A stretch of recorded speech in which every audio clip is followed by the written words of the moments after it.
हरी जय जय राम कृष्ण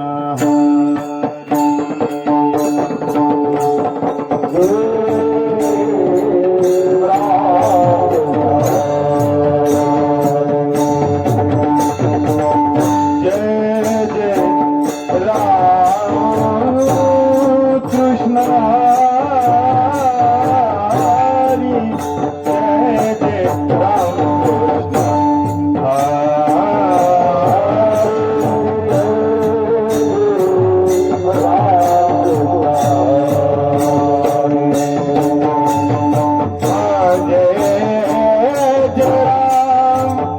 कृष्ण हरी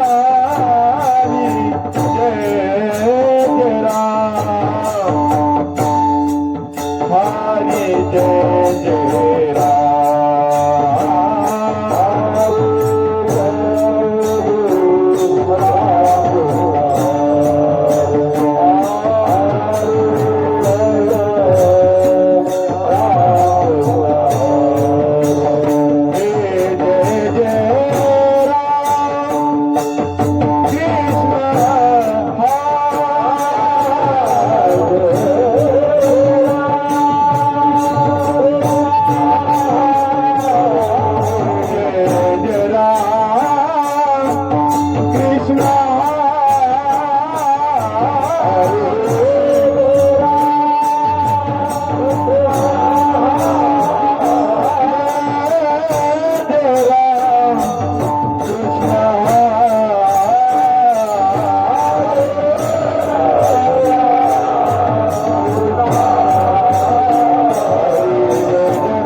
रूप पाहता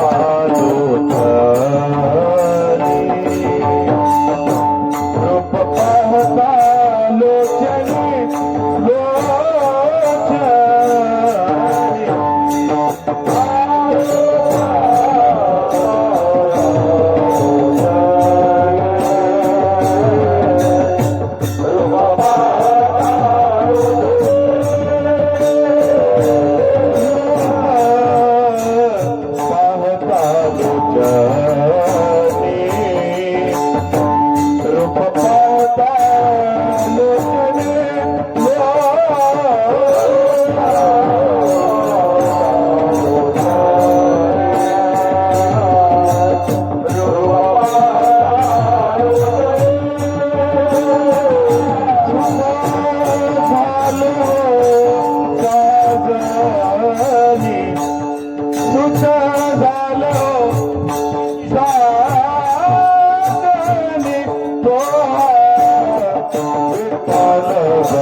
आवडे विठ्ठल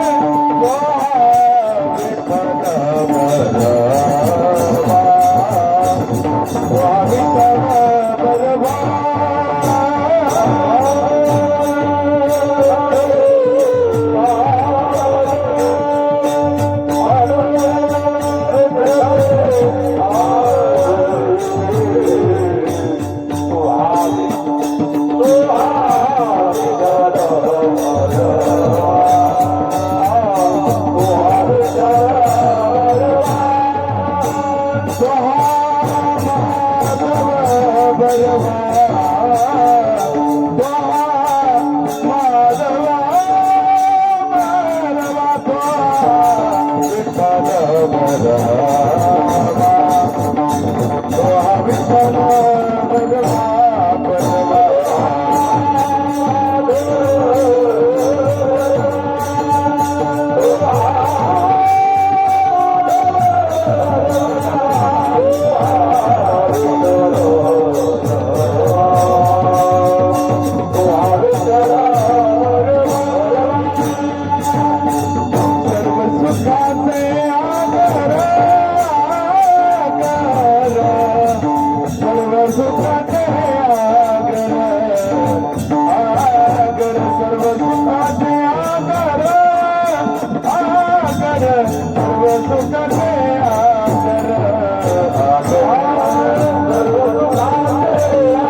Ram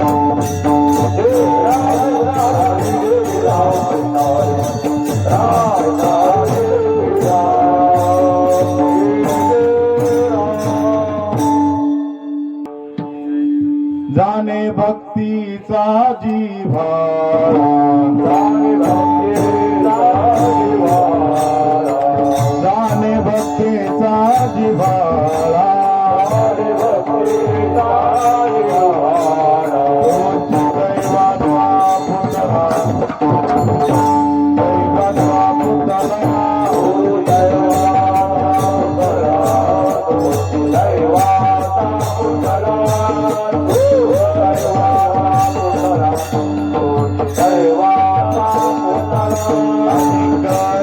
माझे मना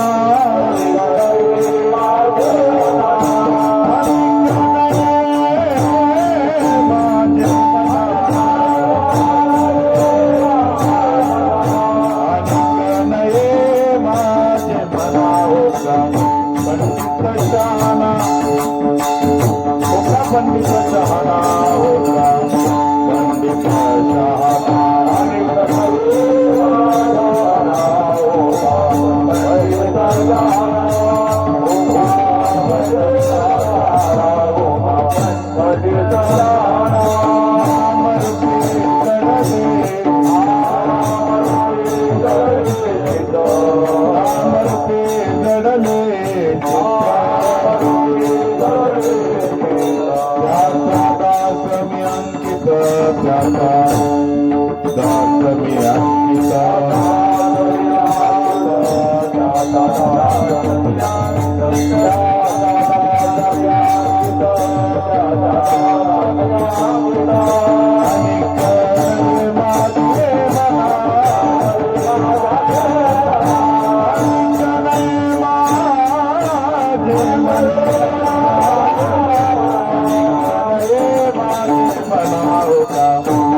पंडित शहाणा होता पंडित शहाणा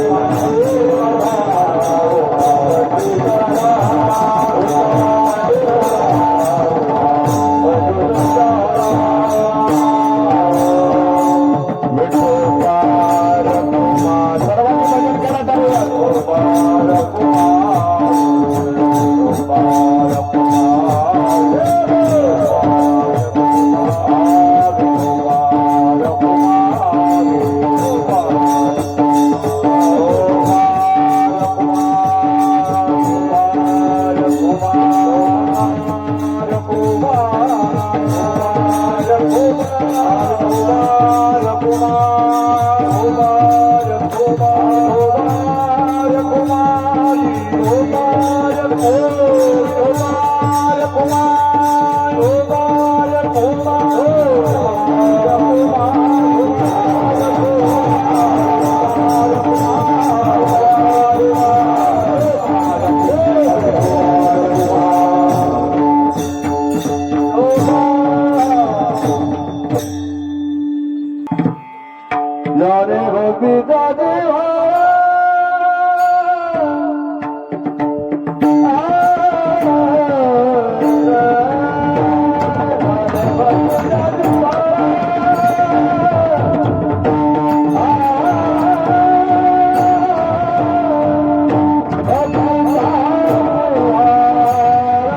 आणि भक्तीचा जिव्हाळा तोची दैवाचा पुतळा अनिक नये माझे मना हो का पंडित शहाणा नामरूपी जडले चित्त त्याचा दास मी अंकित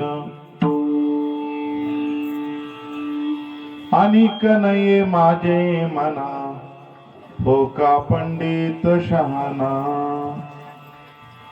तो का म्हणे ना विविध भक्ती जाणे तोची शुद्ध आनिक नाही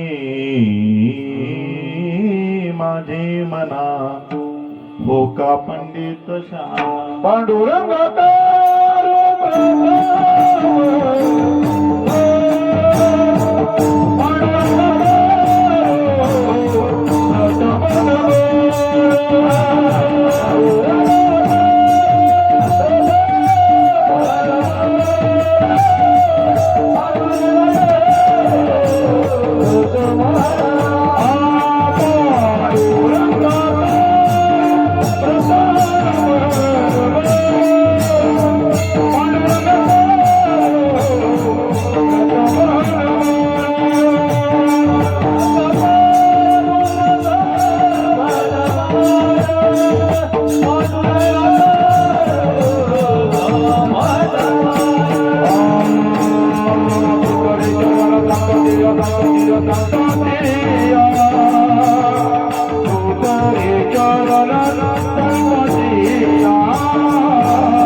बाबाजी सद्गुरु दास तुका योंत प्रविश्य मम वचनीमं प्रसुप्तं संजीवेत्य त्रिशक्तिधर स्वधाम्ना अन्यांश हस्तचरण श्रवणत्वगादीन् प्राणान् नमो भगवते पुरुषाय तुभ्यं समचरण सरोजं सान्द नीलाम्बुदाभं जगनीत पाणि मंडन मंडनानां तरुण तुलसी माला कंदरं कंजनीत्रं सदैधवलहासं विठ्ठलं चिन्तयामि कलावज्ञ जीवोदरार्थावतारं कलांकांक तेजोतिकामोदीवक्त्रं कलानीशवादापनोदारदक्षं समाधिस्तमूर्तिं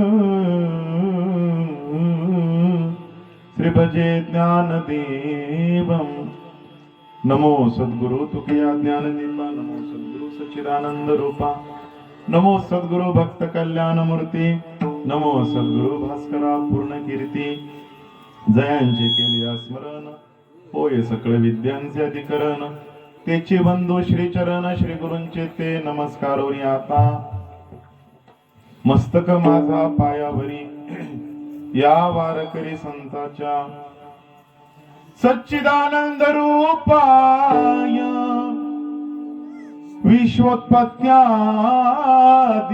विश्वोत्पत्त्यादितवी तापत्रय विनाशाय श्री कृष्णाय वयं नमः आसेवे लागी सेवक झालो सेवे लागी सेवक झालो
भक्तीचा जिव्हाळा तोचे दैवाचा पुतळा अनेक नये माझे मना हो का पंडित शहाणा. प्रस्तुत प्राप्त प्रसंगी संकीर्तन निरूपण सेवेकरिता निवडलेला अभंग विश्ववंदे विश्वसंत हृदय सम्राट वैराग्यश्च परामूर्ती ज्ञानशप्रिय वारकरी संप्रदायाच्या कलशस्थानी विराजित विभूषित असणारे देहूचे सुप्रसिद्ध साधू वैराग्याचे मूर्तिमंत पुतळे जगद्गुरु जगमान्य संत श्रेष्ठ विश्ववंदे श्री संत तुकाराम महाराजांचा चार चरणाचा मानवी जीवनामध्ये मानवी जीवन हे उदात्त व्यापक आणि परिपूर्ण होण्याकरता भक्तीच्या प्रेमाची आत्यंतिक आवश्यकता आहे. आणि म्हणून भक्तीच्या प्रांतात संप्रदायाच्या अंतरंगात आणि नाम साधनेच्या क्षेत्रामध्ये मानवी जीवनामध्ये पारमार्थिक पांथी भक्तीच्या माध्यमातून दैववान कोण आहे, मानवी जीवनामध्ये दास्यत्व कुणाचं स्वीकारायचं आहे आणि मानवी जीवनामध्ये कोण शुद्ध होत असतो याचा न्याय निवाडा विश्ववंद्य संत श्रेष्ठ श्री तुकाराम महाराज सेवेकरता घेतलेल्या अभंगाच्या माध्यमातून व्यक्त करतायत. दैववान कोण आहे की ज्याच्या शुद्ध अंतःकरणामध्ये भक्तीचा जिव्हाळा त्याने ज्ञानाने भक्तीने वैराग्याने जाणलेला आहे. जाणे भक्तीचा जिव्हाळा थोडा वाढवता आला तर वाढवा. तोची दैवाचा पुतळा. तिसऱ्या चरणामध्ये ज्याच्या अंतःकरणाचं चिंतन विषय नामरूपी जडले चित्त त्याचा दास मी अंकित. मानवी जीवनामध्ये आपण कोणाची जी जी करावायची आहे, कुणाचं दास्यत्व स्वीकारायचं आहे.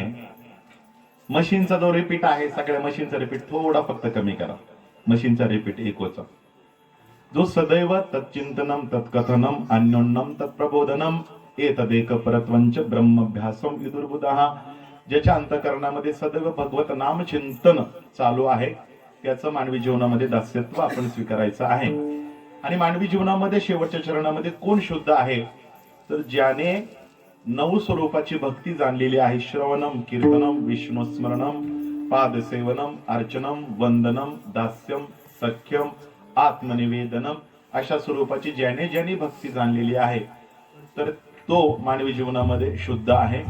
मग या अभंगामध्ये दैववान कोण, कुणाचं दास्यत्व स्वीकारायचं आणि खरा भक्तीने शुद्ध कोण आहे याचा न्याय निवाडा श्री तुकोबाराय देत आहेत. आणि त्याहूनही अधिक कोणी बोलेल तर श्री तुकोबाराय म्हणतात बघा, पाहावे पुराणी विचारवणे किंवा व्यासाची व्यासांचं अनुमोदित असणारं वेद वाङ्मय शास्त्र वेद उपनिषद याचा धांदोळा आम्ही घेतलेला आहे. आणि सूत्र स्वरूपानं अभंगाची एका एका अक्षरात आहे माझा रमाकांत किंवा एत्वक्षर मनिदेश अव्यक्तम पर्युपासते सर्वत्र गम अचिंत्यंच कुटस्थ अचलम ध्रुवम. भगवान परमात्मा अक्षर स्वरूपाचा आहे. ती ब्रह्म तत्वाने स्पर्शित स्फुरित झालेली अक्षर परब्रह्म अभंगाच्या माध्यमातून एका एका सूत्राच्या माध्यमातून एक एक वेद एक एक उपनिषद एक एक पुराण या अभंगाच्या भक्तीच्या माध्यमातून आपणा समोर गायलेला आहे. आणि हे जर मान्य नसेल अनेक नाहीये माझ्या मनात तर माझ्या मनाला येत नाही हो का पंडित शहाणा विठ्ठल विठ्ठल.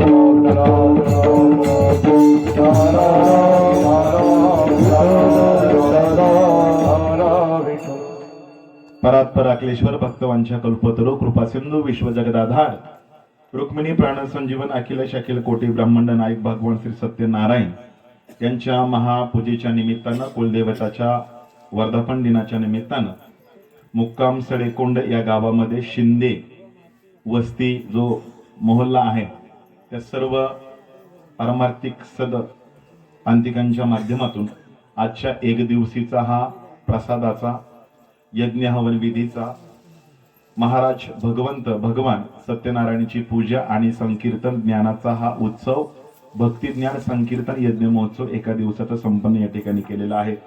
सर्व बालगोपाल आदर्श शिंदे परिवार आहे. आणि आज कीर्तनाकडे पाहिलं हे संपूर्ण वातावरण पाहिलं उत्तम साथ संगत उत्तम मृदंगाची गायनाची अंतर्मुखतेने सेवा संपन्न करणारे निष्ठावन पांडुरंग परमात्म्याचे निस्सीम सगळे भक्त या मंडळी या प्रांगणामध्ये उपस्थित आहेत. तुम्ही श्रोतृ मायबाप उपस्थित आहात. सगळे गुणीजन पूज्य वंदनीय ज्यांच्या चरणावर नतमस्तक व्हावं असे सगळे टाळकरी बंधू असतील. गोड गोड असे गायनाचार्य मंडळी असेल भलदार चोपदार विनेकरी असतील, पूज्य ज्यांच्या बोटांकडे पाहावं, ज्यांच्या चरित्राकडे पाहावं, ज्यांच्या चारित्र्याकडे पाहावं, ज्यांच्या व्यक्तिमत्वाकडे पाहावं आणि ज्यांच्या चालीतल्या मोकड्या तुकड्यांच्या बाळा गणिताकडे पाहावं, असं आपलं पक्वदातलं ऋषितुल्य व्यक्तिमत्व आदरणीय पूज्य गुरुजी या ठिकाणी डाव्या बाजूला उपस्थित आहेत. इकडे पण आपल्याच भागातील तालुक्याचे गुरुजी उपस्थित आहे. विनेकरी तुम्ही सगळे आयोजक संयोजक ज्यांच्या माध्यमातून ही ओळख झालेली आहे असे तुमचे निवृत्ती दादा, सर्वांच्या चरणावर नतमस्तक होतो, सद्भाव व्यतीत करतो. माझ्या समवेत आलेले पूज्य गुरुजींचे स्नेही आमचे खामकर गुरुजी आहेत, यशवंत बुवा खामकर, त्यांचे छोटे चुलत बंधू या ठिकाणी आज आलेले आहेत. त्यांच्या चरणावर नतमस्तक होतो, सद्भाव व्यतीत करतो. या परिसरातील सगळेच गायक वादक आहेत, सगळ्यांची नावं घेतली असते पण 100% कुणाचं एकाचं नाही एकाचं राहणार आहे. इथे माझ्याकडे यादी दिलेली आहे, तरी वास्तव मी सहदेव महाराज आहेत, सुनील गुरुजी आहेत, पूज्य रमेश महाराज आहेत, धीरज महाराज शिंदे आहे, विठोबा शिंदे आहेत, सर्व गुणीजन वारकरी बंधू आहेत, मार्गदर्शक सगळी कार्यकारिणी मंडळ आहे, महादेवजी शिंदे, यशवंतजी शिंदे, कोंडीराम शिंदे, पांडुरंग शिंदे, तानाजी शिंदे, किरण शिंदे, नारायण शिंदे, तसेच सगळे ग्रामस्थ मंडळी या कीर्तनाकरता सहकार्याच्या माध्यमातून आहे. कामते परिसरामध्ये गुरुजींच्या कृपेने भक्तांच्या कृपेने येत असतो. कामतेकर मंडळी आहेत, परिसरातील मंडळी आहे, बरेचसे प्रेम लावतायत मला, बालक म्हणून सोमत या ठिकाणी मिस्त्री आहेत, बाबा आहेत, आदरणीय गायनाचार्य आहेत, हे आहेत, सगळ्यांच्या गाठी भेटी होत आहेत. सर्वांना पोट भरून आणि सर्वांच्या चरणावर मोठा भाव व्यक्त करून सर्वांच्या नतमस्तक होतो, सद्भाव व्यतीत करतो आणि बरोबर आपल्या एका तासामध्ये थोडंसं अभंगावर चिंतन मांडण्याचा प्रयत्न करतो. विठ्ठल विठ्ठल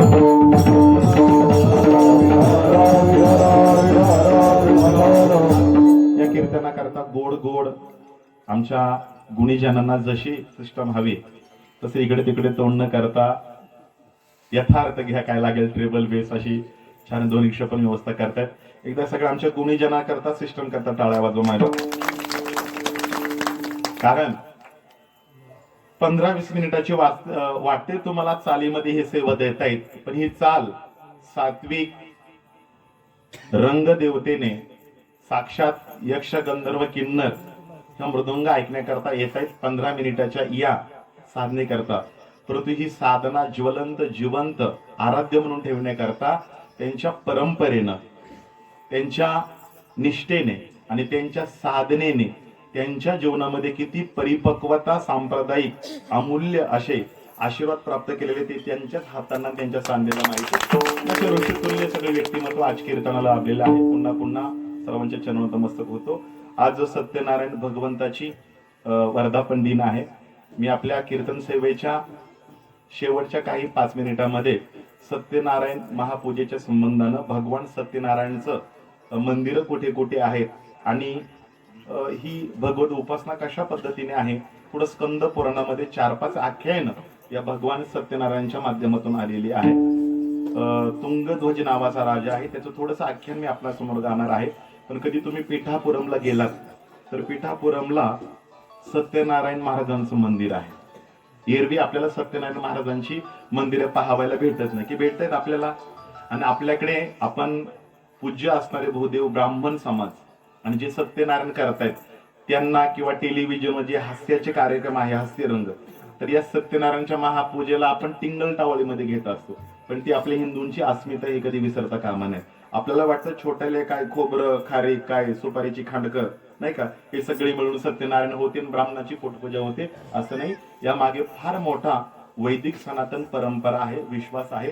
खर तर सत्यनारायण भगवंताचं स्वरूपच आहे सत्य. सत्य सत्य तो विठ्ठला, सत्य म्हणजे भगवंत आहे. आणि ऐका बरं का, नारायण म्हणतायत सत्याला धरून आपला प्रपंच, आपलं मानवी जीवन जगणारा असेल तर तो प्रपंच सुद्धा सत्य भगवान परमात्मा होतो. आणि म्हणून त्या परमात्म्याची किमान वर्षातून तरी कृपा व्हावी, त्याचा अभिषेक व्हावं, त्याची पूजा व्हावी, याकरता सामान्य गृहस्थी माणसाकडून केली गेलेला छोटस यजन पूजन हवन म्हणजे सत्यनारायण महापूजा आहे. विठ्ठल विठ्ठल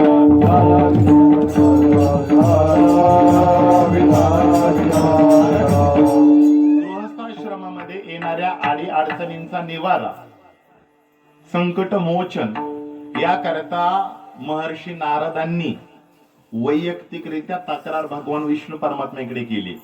हे आख्यायन नैमिषारण्यामध्ये सूत महाराज 88 शौनकाधिका ऋषींना सांगतायत, हे महात्मन, की बाबा सगळ्या गृहस्थांचं दुःख निवृत्त व्हावं आणि त्यांच्या जगण्यामध्ये प्रापंचिक जीवनामध्ये आनंद प्राप्त व्हावा, याकरता भगवान परमात्म्याशी बोललेत की भागवतामध्ये तुम्ही 24 अवतार धारण केलेत, गर्ग संहितेमध्ये तुम्ही 6 अवतार धारण केलेत, वारकरी संप्रदायाच्या संत मालिकेमध्ये तुम्ही 10 अवतार धारण केलेला आहे, कच्छ मत्स्य वराह नृसिंह परशुराम राम मध्ये वामन भगवंत राहिले, कृष्ण बौद्ध कलिंगी असे 10 अवतार आहे.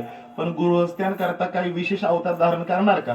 तर भगवान परमात्मा म्हटला, गृहस्थी जर भक्त समे प्रिया, तो जर माझं भक्त पूजन हवन करणार असेल, माझ्याकडे लक्ष देणार असेल, माझं भगवत नाम चिंतन करत असेल, तर त्या गृहस्थाकरता मी का नाही म्हणून अवतार धारण करणार. आणि म्हणून विष्णू परमात्म्याने गृहस्थे लग्न झालेल्या माणसाकरता, गावाच्या सुरक्षिततेकरता आणि संप्रदायाचं, हिंदूंचं तत्वज्ञान, वारकरी संप्रदायाचं भजनाचं तत्वज्ञान संवर्धित राहावं, सुरक्षित राहावं, व्यवस्थित राहावं, ज्वलंत राहावं, जिवंत राहावं, अंतःकरणामध्ये भक्तीच्या माध्यमातून ज्वाजल्य राहावं, याकरता भगवान परमात्म्याने अवतार घेतला, तो सत्यनारायण भगवंताचा अवतार.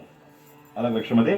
म्हणून आपल्या मानवी जीवनामध्ये, गृहस्थ जीवनामध्ये भगवंत सत्यनारायणांची पूजा, अभिषेक, हवन, महासत्यनारायण पूजा याला अनन्य साधारण महत्व आहे. उगीच ब्राह्मण लोकांची पोटपूजा किंवा महाराज लोकांना पाकिट भेटणारे अशा दुर्दैवी अभक्त विचारांना कधी या पूजेकडे, आजच्या या व्रत वैकल्यांकडे पाहू नका. कारण आपल्याला शास्त्र सांगतं, सुदर्श वेदम शास्त्रम हरि उद्देशी या क्रिया. हा भगवान परमात्म्याच्या प्राप्तीच्या उद्देशाने सामान्य जीवाकडून जे जे काही केलं गेलेलं आहे, बघा, शरीराचं समर्पण भगवान परमात्म्याला दिलं पाहिजे, वाचेचं समर्पण आपण भगवान परमात्म्याला दिलं पाहिजे, आणि काहीच नाही जमलं तर आपल्या क्रियरूपी अंतःकरणाचं स्मरण दिलं पाहिजे. यत करोषी दसनाशी यत जुहोसी ददासी यत तपस्से कोणते तत्कृष्य मदार्पणम, आपण समर्पण केलं पाहिजे. लक्षात ठेवा, आपली इतकी स्वाभिमानाची ही संस्कृती आहे, ही संस्कृती घेण्याची नाही, तर ही संस्कृती त्यागाची आणि समर्पणाची आहे. अलग लक्षामध्ये. आणि म्हणून आपल्याकडून क्रियेचं समर्पण, अंतःकरणातल्या तत्वाचं समर्पण थोडं कमी केलं तरी चालेल, ऐका, आणि वाचिक भजनाचं समर्पण. कारण वाचेने, शरीराने आणि अंतःकरणानं केलेलं भजन भगवान परमात्म्याला खूप गोड लागतंय, खूप आवडणार आहे. स्वतः 12व्या अध्यायामध्ये भगवान परमात्मा म्हणतात, मय्येव मनादत्स्व मयी बुद्धिं निवेशय निवशिष्यसि मय्येव अथ ऊर्ध्वं न संशया. अथ ऊर्ध्वं न संशया. मय्येव मन आणि मय्येव बुद्धी अर्पण करा. मनाने आणि बुद्धीनं भगवान परमात्म्याचं सदैव चिंतन करणं, यापेक्षा जगातला मोठा परमार्थ नाही, भजन नाही, व्रत नाही. म्हणून आजच्या दिवशीला सत्यनारायणांची पूजा आहे. विठ्ठला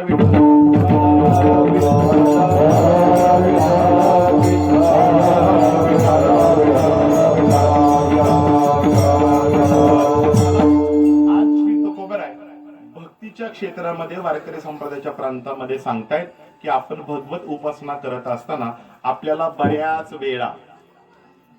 वेळा आपल्याला आपल्या साधनेतील जिव्हाळा प्रेम कळत नाही, आणि ज्याला प्रेम किंवा जिव्हाळा करतो तोच दैववान आहे. भाग्य तरी नोहे धन पुत्र द्वारा निकट वास बरा संता पायी. ऐकताय का तुम्ही? भाग्य, धन, पुत्र माईक पदार्थांमध्ये, माईक सेवनमध्ये नाहीये. खरं भाग्य संतांच्या संगतीमध्ये आहे. कारण संतांची संगती काय करते? पतन उदार संगता महिमा, पतन उदार संगता महिमा, पतन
मानवी जीवनाचं अधपतन आणि मानवी जीवनाची यथार्थता ही संघाच्या माध्यमातून होत असते.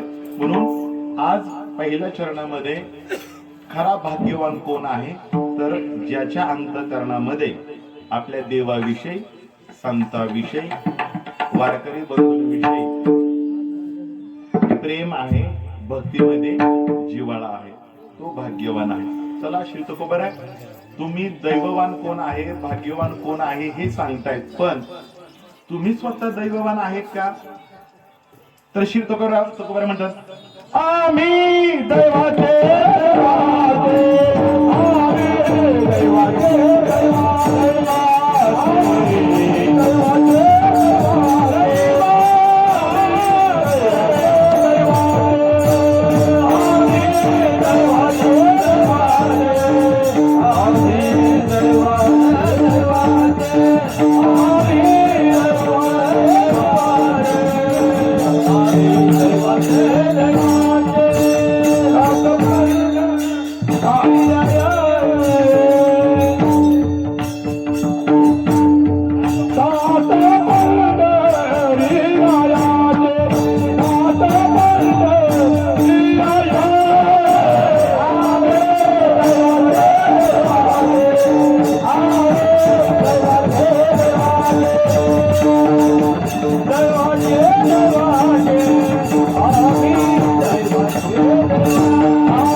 कोकणात आलो का आम्ही विद्यार्थी म्हणून येतो, महाराज म्हणून येत नाही. महाराज हे नावाचं मोठे पण घाटाच्या वरच तिकडे दरीमध्ये टाकून येतो. आणि इकडे कोकणात आलो तर प्रत्येकाकडून शिकण्यासारखं आहे. इथे लोकांचा भाव, अंतःकरणातली शुद्धता, इथे टाळकऱ्यांची शिस्त ऐकताय, इथे गायकांचा एकोपा, वादकांचं सिंक्रोनायझेशन, बोलांचं, हे शिकण्यासारखं. विद्यार्थी म्हणून म्हणून मला जेवढं शिकता येईल म्हणून ते इकडे ट्रान्सफर करतोय, ते मला शिकू दे. विठाला विठाला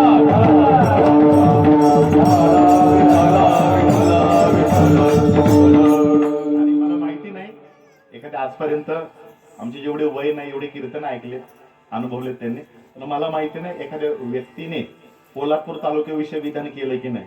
पण मी नेहमी सांगत आलेलो आहे, या भारत देशामध्ये वारकरी संप्रदायाच्या क्षेत्रात आणि प्रांतात श्रीमंत भक्तिपूर्ण भजनाने, कलाकारांनी, गुणीजनांनी आणि अंतःकरणाच्या शुद्धतेने तुम्हाला लोकण तालुका पाहायचा असेल तर जगाच्या पाठीवर वारकरी संप्रदायाचं फक्त पोलादपूर एकच. कारण इथे कोपऱ्याचा बाबळ आहे की नाही मला माहिती नाही, बाबळीच्या झाडाखाली जा, करोंदीच्या झाडाखाली जा आणि कोणताही आमच्यासारखा वेळा कीर्तन करा आणा, तर तिथे नक्की 100 टाळकरी आणि 5-10 पखवाजे म्हणजे आता जर पाहिलं तर हे काम त्याला गाजवणारी मंडळी ती आज बसल्यात आणि मोठेपणे तुमचा टाळ्या वाजवा आता यांचा करता. दररोज चाल चालू झाली तर ही चाल पाऊण तास चालते गुरुजी कलशमध्ये. आणि आता मृदंगाच्या पाहिलं यांचे तर आता जवळ 12 ते 13 पखव वादक बरोबर आहे ना. त्यामुळं खूप हे घेण्यासारखं आहे तुमचं, हे या भागामध्ये घेण्यासारखे. म्हणून ज्याला मस्ती जिरवायची त्याने कोकणात यायचे कोल्हापूरमध्ये आणि त्याने पाहायचं हे सगळं. आणि हा तुमचा स्वाभिमान आहे. फक्त विनंती आहे की आमच्या पश्चिम महाराष्ट्राच्या सगळ्या लोकांची तुमच्याविषयी खूप चांगली प्रतिमा आहे, इच्छा आहे, ती शेवटपर्यंत ज्वलंत ठेवायची.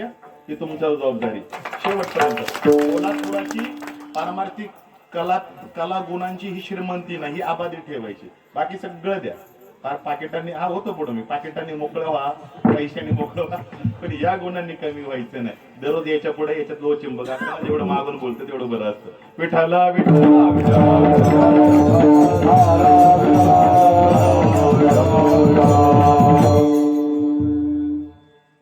तुका म्हणे मज कळते चाचणी, बडबडीची वाणी अथवा सत्य. ऐका, बडबडीची वाणी आहे, सत्य आहे का जीवनातलं असत्य आहे हे मला कळते.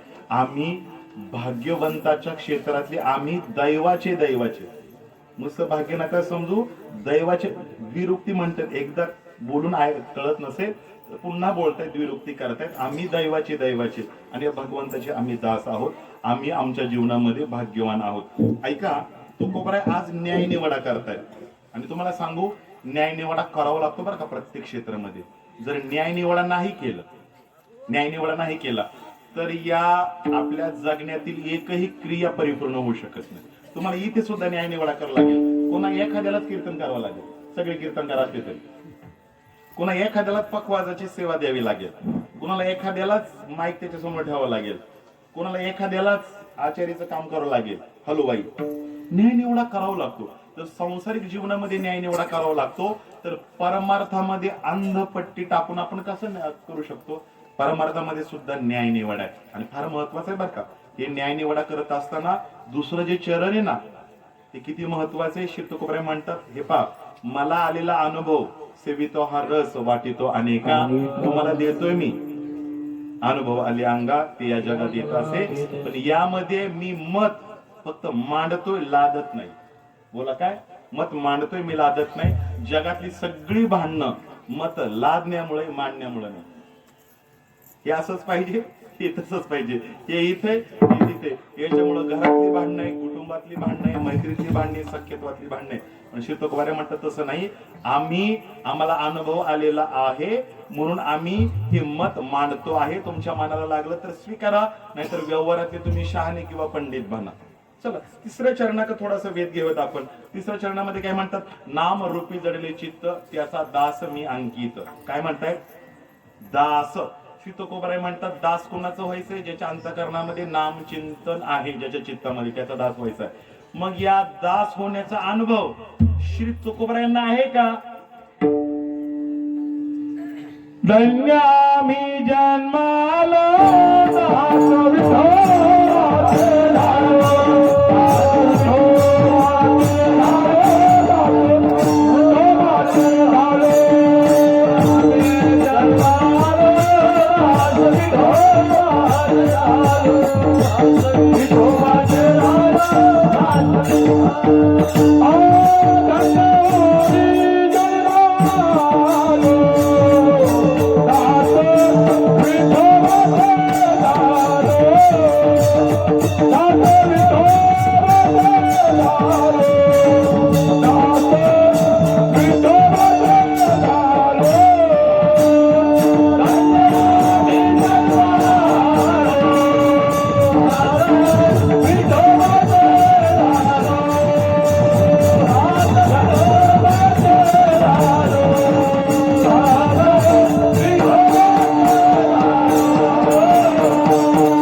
भूतकाळामध्ये बोलतायत बरं का. भूतकाळामध्ये बोलतायत, भूतकाळामध्ये अनुभव घेता येतो आणि वर्तमान काळामध्ये अनुभव सांगता येतो. थोडं बारकाईने ऐका. म्हणून हा वर्तमानातला अनुभव सांगतायत. दास विठोबाचे झालो. शेवटच्या चरणामध्ये श्री तुकोबाराय काय अनुभव आहे का? काय आहे? तुका म्हणे नवविध भक्ती जाणे तुझी शुद्ध. शुद्ध होण्याचा काय अनुभव आहे का? आम्ही या कीर्तन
आम्ही या कीर्तने शुद्ध झालो.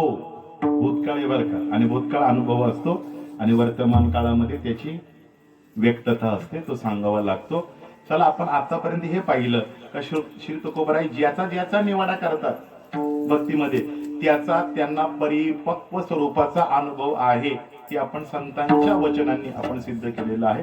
चला पहिला प्रकार पाहूयात. जाणे भक्तीचा जिव्हाळा. चला, भक्तीमध्ये जिव्हाळा असणं फार महत्वाचं आहे. जिव्हाळा या शब्दाचा अर्थ पाहिला तर भक्तीच्या शास्त्रामध्ये त्याचा अर्थ होतो स्नेह. बोला काय होतो? बोला काय होतो? स्नेह. आणि स्नेह शब्दाचा अर्थ आपण म्हणतो बघा, ते महाराज येत आहेत बरं का कायम, का त्यांचा आणि त्या घराण्याचा गावाचा फार स्नेह आहे. म्हणजे काय हो? प्रेम आहे, प्रेम प्रेम. भक्तीमध्ये प्रेम असणं फार महत्वाचं. भक्तीमध्ये बोला काय असणं? प्रेम असणं फार महत्वाचं आहे. भक्तीमध्ये फार प्रेम. त्या प्रेमाचे 3 प्रकार पडतात. आता प्रेमाचं शास्त्र आहे, भक्ती रसामृत सिंधू नावाचा एक ग्रंथ आहे, त्याच्यामध्ये फक्त प्रेमाचे प्रकार दिलेले. बोला काय दिलेले? फक्त प्रेमाचे प्रकार दिलेले. 2 त्याचं वर्गीकरण मी करतो. ऐका, भक्तीचा जिव्हाळा आपल्याला पाहिजे, विश्राम घ्यायचा आहे. काय 2 प्रकार दिलेत? पहिला प्रकार दिलाय, प्रेम कशाला म्हणायचं? नवऱ्या बायकोचं प्रेम अजिबात नाही, मुला मुलीचं प्रेम अजिबात नाही, वैश्विक प्रेम अजिबात नाही, विकारी प्रेम अजिबात नाही, वासनेचं प्रेम अजिबात नाही. मग खरं प्रेम काय? निर्विकार होण्याचं. का निर्विकार होण्याचं? कारण तो भगवान परमात्मा निर्विकार आहे, म्हणून प्रेम सुद्धा निर्विकार पाहिजे. आणि दोन्ही सत्ता समान पाहिजे तरच सहसंबंध घडत असतो. विकारी माणूस आणि निर्विकार भगवान परमात्मा त्यांचं एकूण होत नाही. ऐकते ना तुम्ही? डोक्यावरून चालले? कळते ना सर्वांना माझी भाषा? निर्विकार होणारं प्रेम आहे. तुम्ही मला महाराज असं काय म्हणताय, माझ्या बायकोला प्रेम आहे, किंवा हो महाराज असं काय करताय, माझ्या मालकावर लय प्रेम आहे. मालक म्हणता का नवरा म्हणता? तुमच्याकडे मालक म्हणतायत ना, पण असं आहे ना नवरा मालक. लय प्रेम आहे, माझ्या मुलांवर लय प्रेम आहे, माझ्या आईबापांवर लय प्रेम. आईबापांवर प्रेम असलंच पाहिजे. उलट आपली श्रुती माता सांगते, मातृदेव भव, पितृदेव भव, आचार्य भव, गुरुदेव भव, अतिथी देव भव सांगते. पण ऐका, ते प्रेम का खोटे? प्रेम का खोटे? याची 3 कारण त्या ग्रंथामध्ये गुरुजी आलेली. पहिला आहे, ऐका, ते प्रेम खरं प्रेम कशाचे? जे निमित्ताशिवाय होत, निमित्त लागत नाही, ते प्रेम आहे. आता मला सांगा, मी महाराज आहे, आल्यापासून किती आदर आहे मला, पण तेच माग बसलेल्या एखाद्या पोराला आदर दिलाय का तुम्ही? काय घेणं त्याने, नाही. पण आज महाराज आलाय, नाही निमित्त आहे कीर्तनाचं, म्हणून प्रेम आहे. आता हे खरं प्रेम आहे का? नाही, तुमच्या खरं आहे. उदाहरणापुरतं घेऊ, ऐका, अजिबात खरं प्रेम नाही. किंवा मी सुद्धा सगळ्यांची नावं घेतलं तर उदो केलाय, माझं तुमच्यावर खरं प्रेम आहे का? नाही, पाकिट मिळेपर्यंत फक्त. ऐका, मनावर वैयक्तिक घेऊ नका, माझं सांगण्याचा हा भाग आहे. आणि जर प्रेम असतं तर तुम्ही आज जेवढे कॉल केले तेवढे तुम्ही महिन्यापूर्वी केले असते, किंवा आज मी तुमच्या नावाचा जेवढा उदो केलाय आपल्यावर घेऊया. तो असं नाही आपलं इतक्या खालच्या दर्जाचं प्रेम नाही आपलं, पण उदाहरणासाठी घेऊयात. जितकी तुमची नावं घेतली आज, बरोबर ना, तेवढं उद्यापासून सलग महिनाभर मी नावं घेणार आहे का? म्हणजे माझं तरी प्रेम तुमच्यावर खोटं आहे की नाही, हे मान्य करावंच लागेल तुम्हाला. संसारात सुद्धा तसंच आहे. तुम्ही आनाय जोवरी चळण गा, मानिती लहान थोर, इंद्रिय मावळली आला नाही बागुळाचा. याचा अर्थ कळाला तर चातुर्मासामध्ये पूज्य गुरुदेव राऊत महाराजांचा जावं लागेल. बागुल, बेगडाची बाहुली, विषयाची समस्या बेगडाची बाहुली. तोची देह नव्हे तुझ्या. अरे तुमचा देह तुमची साथ देत नाही तर घरातले काय साथ देणार आहे? काय साथ देणार आहे तुमचे? काही नाही, सगळं खोट्याचा प्रकार आहे. हे पहा, पहिली गोष्ट सांगितलं, जे निमित्त शिवाय होतं ते प्रेम, आणि याच्याकडे सगळं निमित्त आहे. बारकाईने ऐका, म्हणून प्रेम नाही बरं का. नवऱ्या बायकोचं प्रेम, ती बायको आहे, हा नवरा आहे म्हणून प्रेम, निमित्त आहे. तुमचं माझं नातं, हा महाराज आहे, हा कलाकार आहे, हा श्रोता आहे, हा गुणजन आहे, हा गायक आहे. प्रेम आहे निमित्तानं. निमित्ताशिवाय प्रेम नाही बरं, निमित्ताशिवाय प्रेम नाही. निमित्त नको, ते प्रेम आहे. चला पुढे, प्रत्येक क्षणाला वर्धमान असलं पाहिजे, प्रत्येक क्षणाला वाढणार असलं पाहिजे. मला सांगा मायांनो, किंवा तुम्ही मालकांनो, नवऱ्यांनो, जेव्हा लग्न झालं तेवढ्या महिनाभरात जे प्रेम होतं ते प्रेम आता आहे का हो? आता आमच्या दिंडीमध्ये आलो म्हणतात, महाराज तुमच्या ताफ्यामध्ये बरं वाटतंय. महिनाभराची दिंडी जरा 2 महिन्याची करा, घरी पाठवून दाखवशी वाटत नाही. बरोबर की नाही? तुम्ही हसताय म्हणजे याच्यामध्ये काहीतरी मौज आहे. प्रेम वाढलं पाहिजे की नाही? तुम्ही प्रेम म्हणून वापर करताय तर प्रेम वाढलं पाहिजे. प्रेम वाढत नाही म्हणून ते खरं प्रेम नाही गुरुजी. प्रेम प्रत्येक क्षणाला वाढलं पाहिजे. बघा, जे भक्त आहेत ना, त्यांचं आपल्या इष्टाप्रती, देवाप्रती प्रेम वाढलेलं दिसतं, कमी नाही. आणि संसारामध्ये प्रेम कमी होतं, द्वेष वाढतो. आणि परमार्थामध्ये वेगळे, परमार्थामध्ये प्रेम वाढतं आणि द्वेष कमी होतो. तोची देव भक्त भेदाभेद नाही ज्यात, भेद संपुष्टामध्ये येतो. आणि तिसरा प्रकारे प्रेम खरं कुणाचं? आपल्या मनाप्रमाणे आवडीप्रमाणे नाही, तर आपण ज्याच्यावर प्रेम करतो त्याच्याच आवडीचा क्षण आणि क्षण विचार केला जातो. बाळा, तू जागा आहेस का कीर्तनामध्ये? बोलता येतं का? मान हलवता येते? गुरुजींचा आहे? मी थोडं बिभत्स बोलणार, इतर कीर्तन मी अपमान करणार नाही. ऐक, खरं सांग मला, तू शाकाहारी आहेस? प्रश्नच नाही. गोड शाकाहारी माझ्यासारखा प्रश्न नाही, त्याचं कौतुक आहे, कारण घराणंच तसं. ओके, चाल. तुला समजा प्रामाणिकपणे बोलायचंय, वांग्याची भाजी आवडते, बरोबर आहे की नाही? आणि तू आवड समजा समजा बरोबर. आणि तू एखाद्या पाहुण्याच्या घरी गेला, बरोबर, तुला समजा वांग्याची भाजी आवडते, बरोबर. आणि ज्या पाहुण्यांच्या घरी गेलो, ऐका, तिथे सुद्धा त्यांचा जावाई आला, तू मात्र जावाई नाही बरं का, तुम्हाला जावयाला, आणि त्याला मेथीची भाजी आवडते. त्या घरातली माणसं वांग्याची करतील का मेथीची? तू पण पाहुणा आहे की नाही, जावाई पण पाहुणा आहे की नाही, पुढे प्रेम. माझा दृष्टांत लय वेगळा होता, पण गुरुजींच्या पोरामुळे लय वेगळा घेतला नाही. काय नाही, म्हणजे असं काय बिभत्स नव्हतं, काय काळजी करू नका. मला सांगा, आहे का प्रेम? हे पहा, जेवण कुणासाठी? आलेल्या पाहुण्यासाठी. आपण त्यांना विचारलं का कधी तुमच्या आवडीचं काय? नाही नाही नाही, पाहुण्यांना आमच्या आवडीचं करतो आपण, त्यांच्या आवडीचं कुठे विचार? प्रेमामध्ये ज्याच्यावर प्रेम करतोय त्याच्या आवडीचा पाहिजे. आता इथे देवाला घ्या, देवाला. हे पहा, देवाशी प्रेम निमित्त शिवाय करायचंय. देवाने तुमच्यावर दुःखाचे डोंगर जरी पाठवले तरी तुमचं देवावरच प्रेम असलं पाहिजे. 12 तुम्ही वाऱ्या केल्या किंवा 2-4 दिवस सलग भजनं केली आणि देवाने काहीतरी दुःख पाठवलं तरी तुम्ही देवाच्या नावाने बोट मोडणारी माणसं. तुम्ही म्हणजे आपण काय? देवा, दिवस रात्र तुझ्यासाठी मी भजन करतोय, तू दुःख पाठवतेस माझ्या पदरामध्ये, काय खरं नाही. आजपासून वारी बंद, भजन बंद, जागर बंद. बरं, आपलं पोलादपूरचं स्टँड 5ची शेवटच्या गाडीने एसटीने यायचं, धिंगाणा करायचं, झाला. बरोबर की नाही? प्रेम निमित्ताशिवाय झालं पाहिजे, प्रत्येक क्षणाला वाढणार असलं पाहिजे. आणि प्रेमामध्ये ज्याच्यावर आपण प्रेम करतोय त्याच्याच आवडीचा विचार झाला पाहिजे. याला म्हणायचं प्रेम आहे. आता मला खरं सांगा, या 3 गुणांनी युक्त प्रेम कोणाचे हो?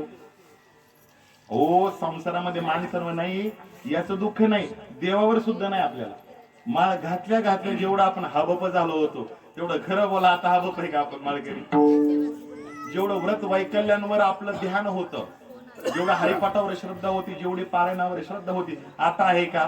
जाऊ द्या ना. विद्यार्थी पक्वादाचे सेवक गुरुजी काय म्हणतात, अरे practice practice practice, stamina practice, एका लईमध्ये प्रॅक्टिस दिली का? हेच महत्वाचं आहे. जेवढं शिकताना पक्वादाची काळजी घेतली, पाया पडलो, जितक्या वेळ आपण रियाज केला तेवढा 5-6 वर्षानंतर लोक जास्त मान लौकिक दिल्यानंतर होतं का आपल्याकडे? नाही.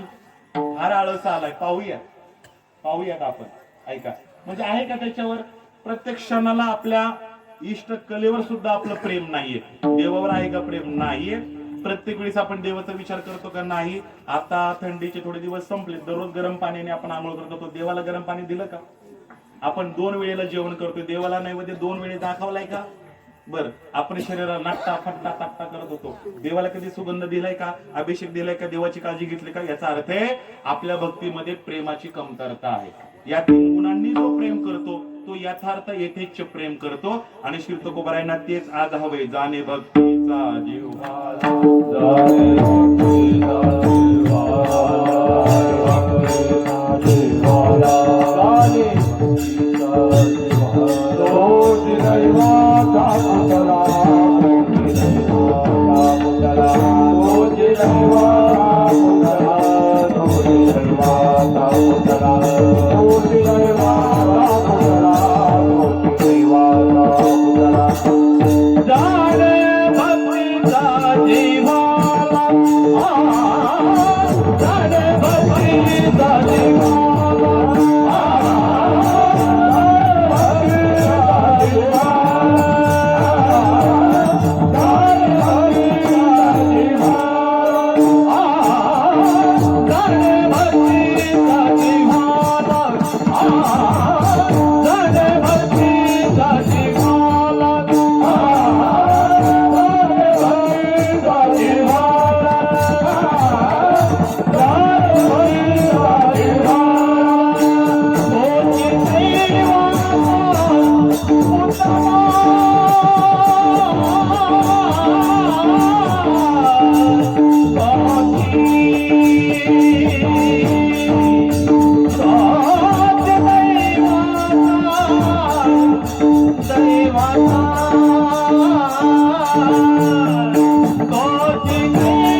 असला पाहिजे, त्याचं प्रत्येक क्षणाला प्रेम वाढणारं असलं पाहिजे, भगवंताशी निमित्ताशिवाय प्रेम त्याचं असलं पाहिजे आणि प्रत्येक वेळेस भगवंताचा विचार त्याने केला गेला पाहिजे. या तिन्ही गुणांनी युक्त प्रेम लक्षणात्मक असं कोणता भक्त आहे त्याचं मी चरित्र 5 मिनिटानंतर सांगणार आहे. आणखीन नारद भक्ती सूत्रामध्ये 3 प्रकारचं प्रेम आलंय.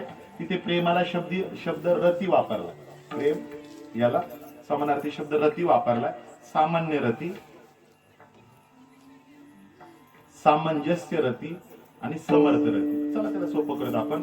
सामान्य प्रेम, सामंजस्य प्रेम आणि समर्थ प्रेम. बोला, तुमचं माझं देवावर आहे ते सामान्य प्रेम. जेव्हा दुःख येईल तेव्हा देव, जेव्हा सुख येईल तेव्हा तुझा मी देव. मी नेहमी एक वाक्य सांगत असतो, दुःखामध्ये देवाला हाक मारण्याचा त्याच व्यक्तीला भक्ताला अधिकार आहे ज्याने कधीतरी सुखात देवाचे उपकार मानलेले आहेत. कळते का तुम्हाला? झोपलात तुम्ही?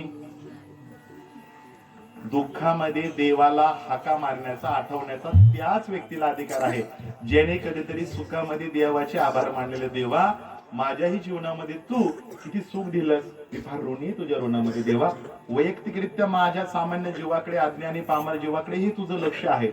Thank lot. देवा, तुझा प्रचंड मी आभारी आहे. असं कधी आभार व्यक्त केले का? नाही ना.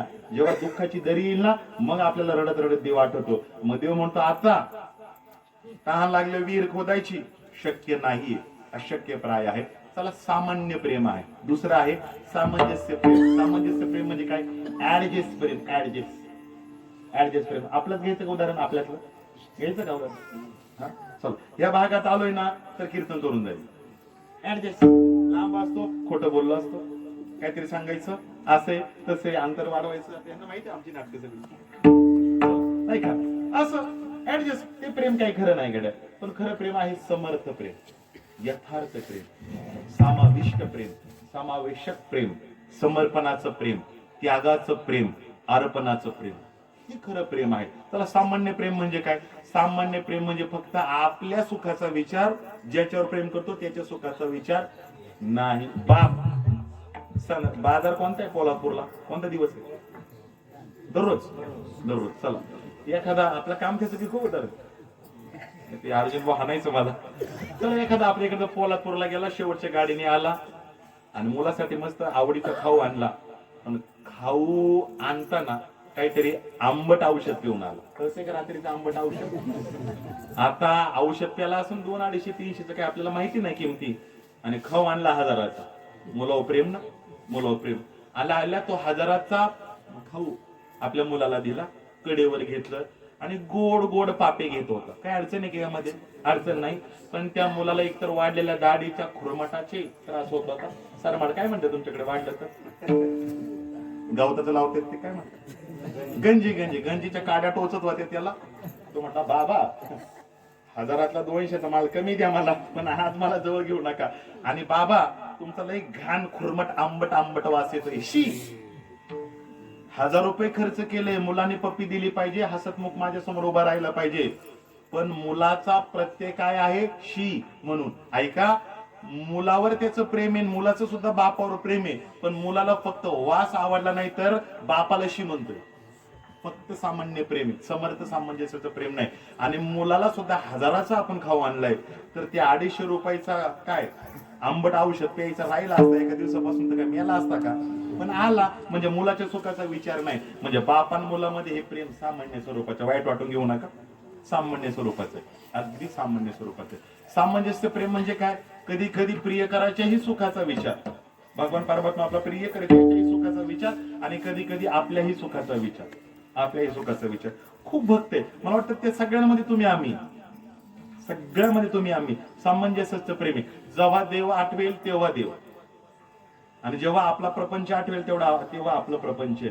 असं ऍडजस्टमेंटचं प्रेम आहे. ऍडजस्टमेंट सांगू का तुम्हाला, जाऊ द्या. देवाच्या 8 राण्या पट्ट राण्या. पहिली आहे रुक्मिणी, प्रद्युम्न झाला. दुसरी आहे जामुवंती, तिसरी आहे सत्यभामा, नंतर भद्र आहे, लक्ष्मण आहे, नंतर कालिंदी आहे, यमुनेचा पहिला अवतार. मग काय केलं त्यांनी, ऐकताय का तुम्ही? त्या 8ही पट्ट राण्या भगवान परमात्म्याच्या द्वारिकेच्या महालामध्ये असायच्या. सगळ्यांचं बारकाईने लक्ष ऐका. बर, भगवान परमात्मा एकदा खूप तापले, प्रचंड तापीवर आला त्यांना. मग काय, ह्या वैद्याकडे नाही त्या वैद्याकडे नाही, काही फरक पडला नाही. शेवटी भगवान परमात्म्याने सांगितलं, अगं 8 पट्ट राण्या, तुम्ही पायाची सेवा करतायत, कोण त्या मिठाच्या पट्ट्या, कोण शरीर दाबते, कोण केस कुरवळते, कोण वारा घालते, किती सेवा करतायत, माझ्यावर किती प्रेम करतायत, आणि 3 दिवसापासून मी आजारी पडलोय, 3 दिवसापासून तुम्ही जेवला सुद्धा नाही. कोण म्हणते? झोपलात का तुम्ही? भगवान कृष्ण परमात्मा आपल्या 8 पट्टे राण्यांना म्हणतायत, तुम्ही जेवलं नाही देवा करता, काय प्रेम करताय. पण प्रकृती नियती म्हटली, थांबा देवा, अजून अर्धा 1 तास जाऊ द्या, तुम्हाला कळन तुमच्या बायकांचं प्रेम काय. तेवढ्यामध्ये तापापासून निवृत्ती होईना, म्हणून देव म्हणाले महर्षी नारदांचं स्मरण करा. सगळे स्मरण केले, नारायण नारायण.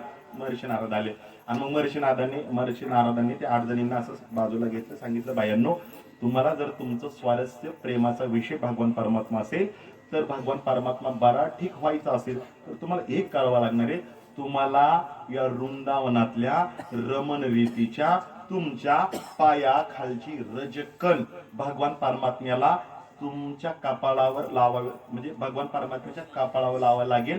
अर्ध्या क्षणामध्ये तापेना निघून जाणार. चला, कोण लावते पहिले दाखवा पाय तुमचा. एक जण मागे सरकू लागेल. का मागे सरकू लागली माहितीये?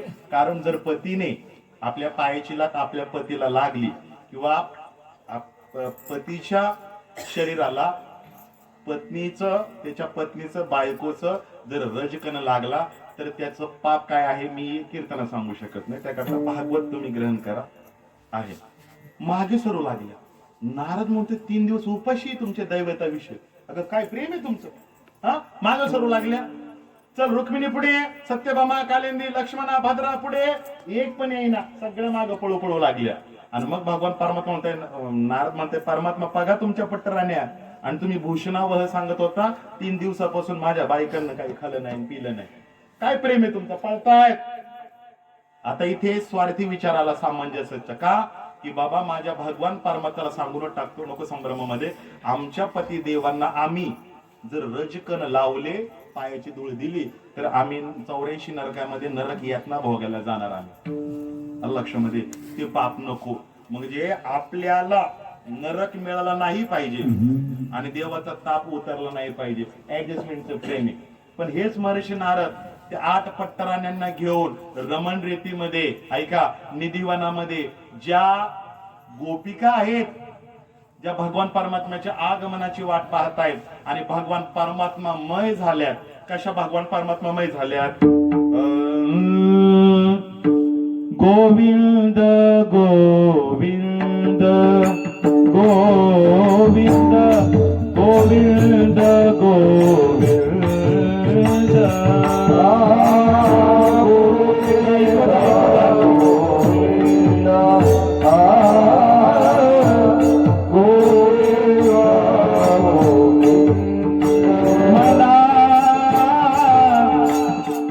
लागली या छंद मना लागली या छंद गोविंद पे काया काया गोविंद पे कामना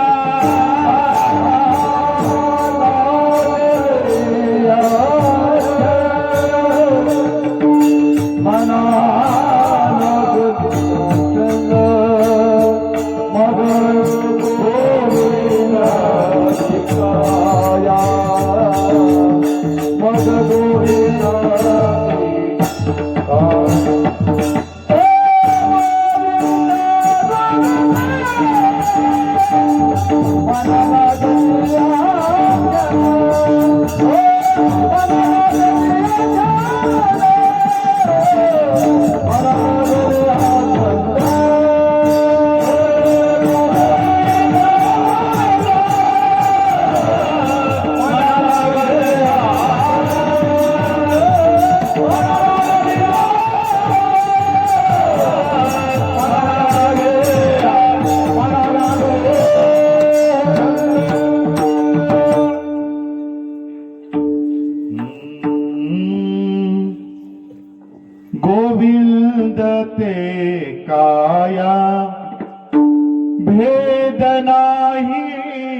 देवातया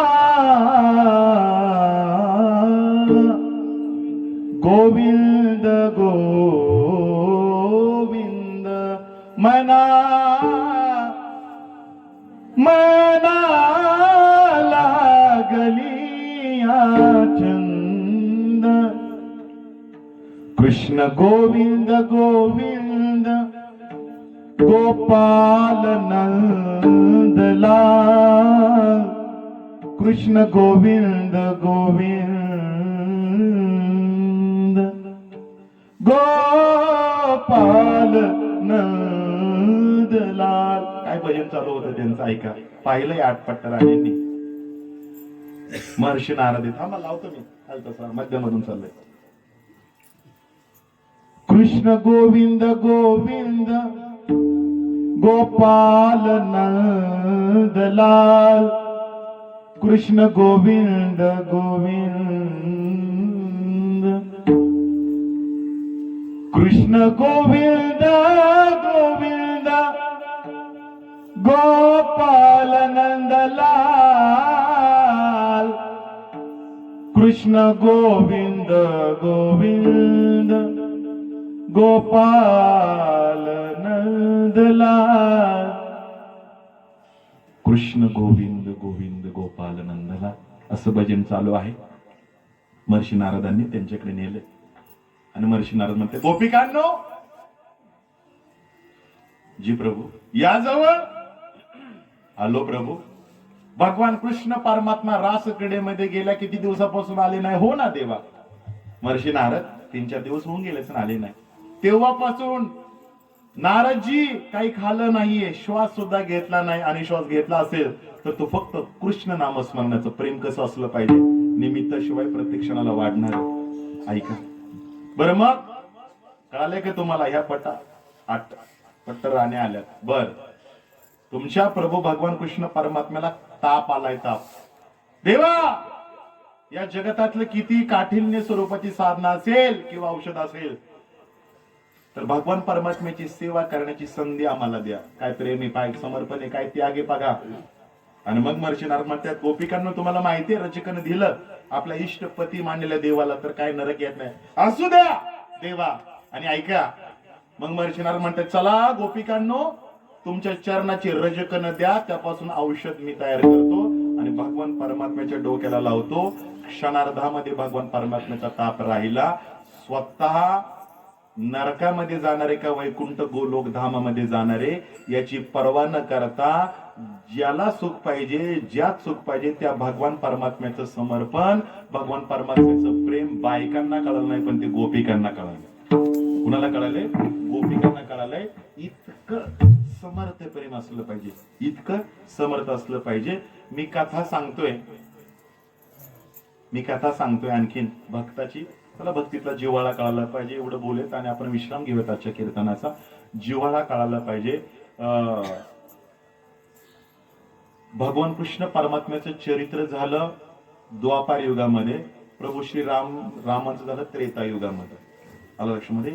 ह्या त्रेता युगामध्ये आता त्रेता युगाची माणसाच्या जगण्याची वर्ष होती 10,000. कृतयुगामध्ये 1,00,000 होती बरोबर. 1 शून्य कमी केलं 10,000.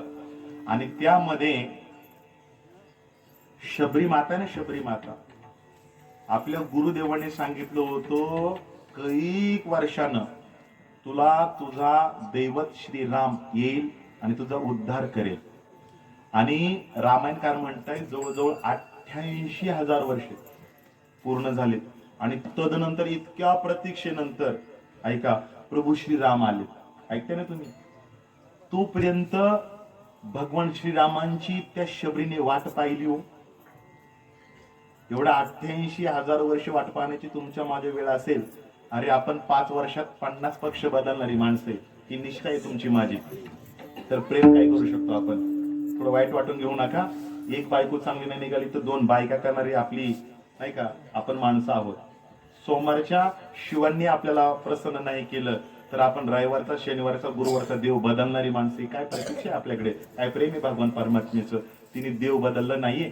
गुरु वचनावर 88,000 वर्ष विश्वास ठेवलाय शबरी मातेने. आणि तिला माहितीये राम आएंगे आएंगे राम आएंगे, मेरे झोपड़ी के भाग आज खुल जाएंगे।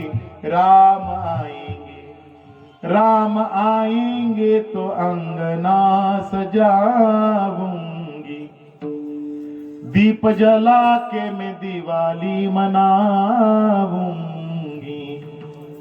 मेरे सारे जन्मों के पाप आज मिट जाएंगे।